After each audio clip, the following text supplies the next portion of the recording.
Hello and welcome. My name is Rajesh Mehta and I'm a part of the team here at Elegant JPI. Uh, if you're looking at something from the Elegant JBI platform for the first time, I invite you to look at some of the videos which give you an overview of the product.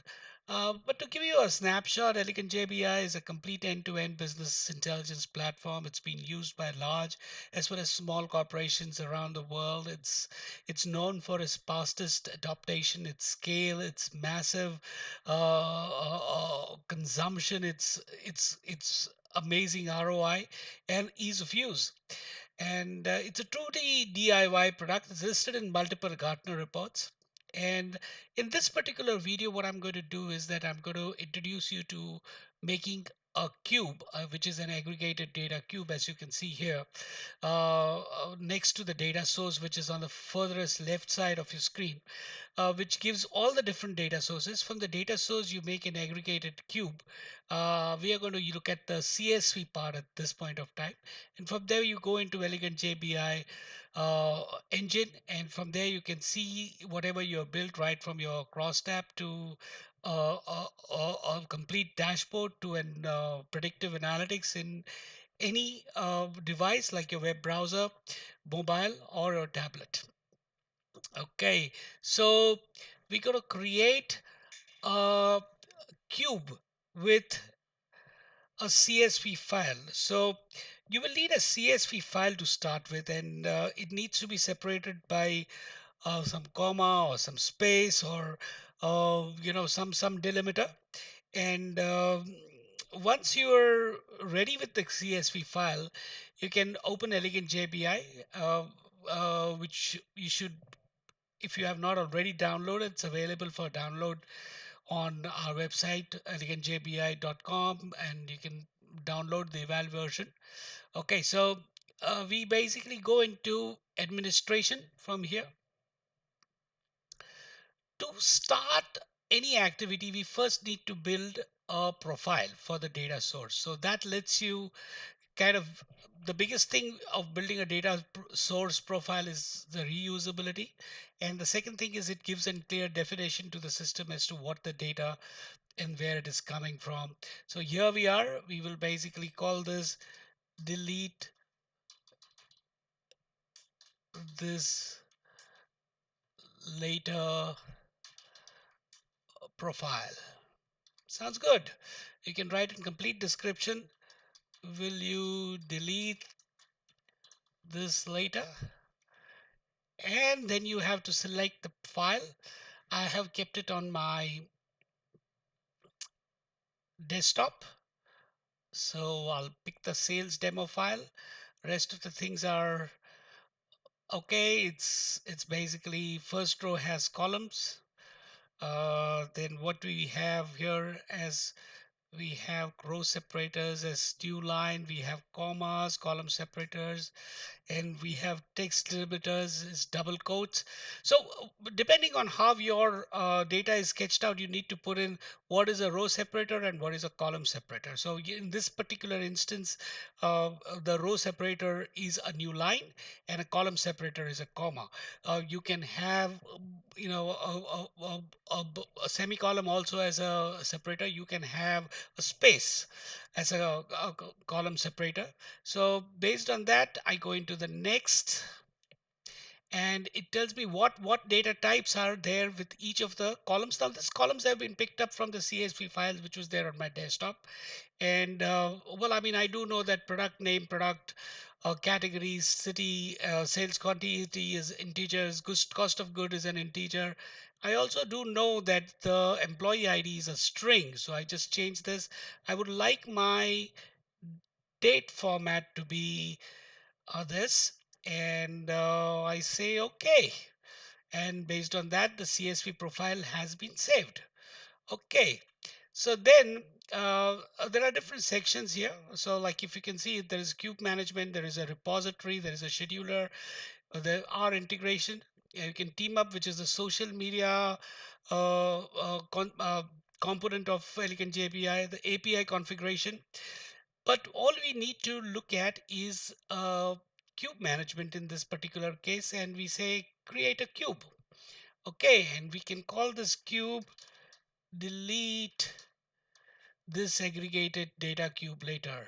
I've used this name before, so it popped up.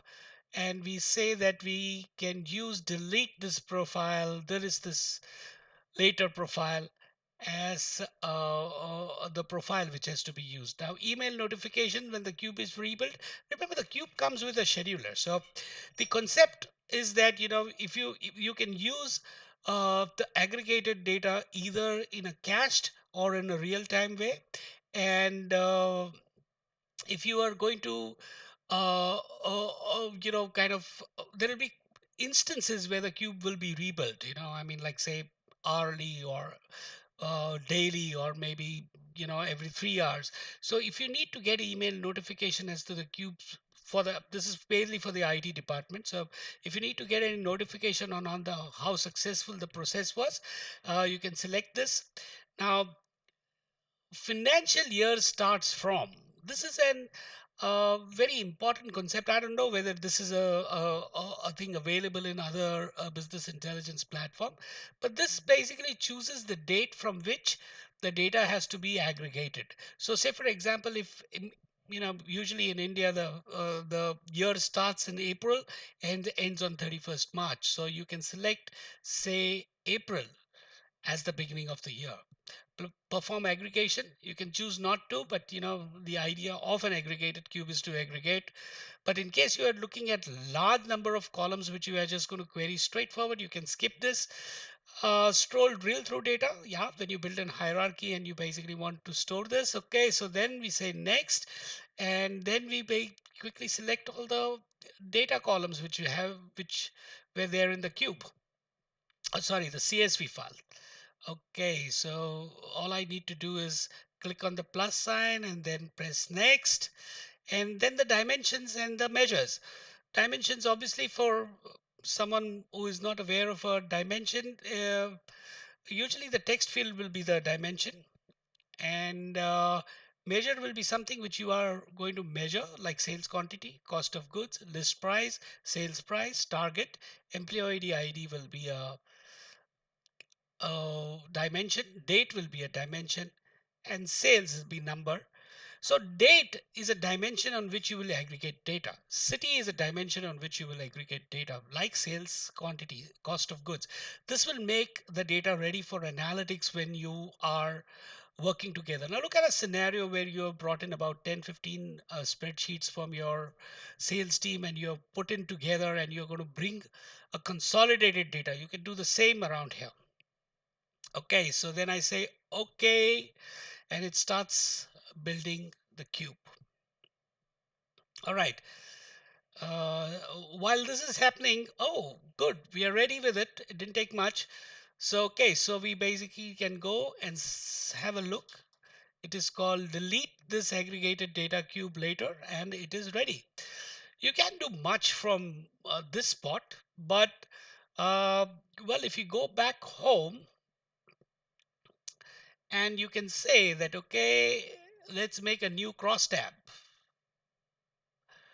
Okay, then we can choose this cube, delete, and say next, and it can give you city, and then we can put employee name. No, I mean, that's not a very wise choice. So we can put employee name as the page filter, product category as the page filter, and product name as the column. Again, I don't think that's a very smart choice, but I can treat that as state. Let's put state as the column, and then we can pick up the gross sales as the data, and I say okay. That was not a really smart choice of columns and rows, I am afraid. But well, this is it. I mean, so you can start building, um, a cross tab analysis, filter it from here, start working on doing some analysis. Now just imagine a scenario where you have multiple of data which is coming in from different sales team or production data. You can, kind of merge it, connect to Excel spreadsheets and merge it here and kind of do analysis. So this kind of gives you a broad idea of how to build and cube with a CSV file in Elegant JPI.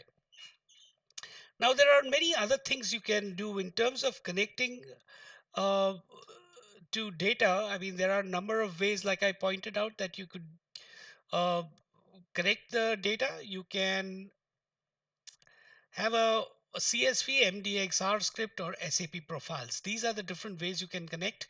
You can connect with Tally also, which is an accounting package. There is a direct built-in connector for that. Okay, so this is for now, and thank you very much for your time.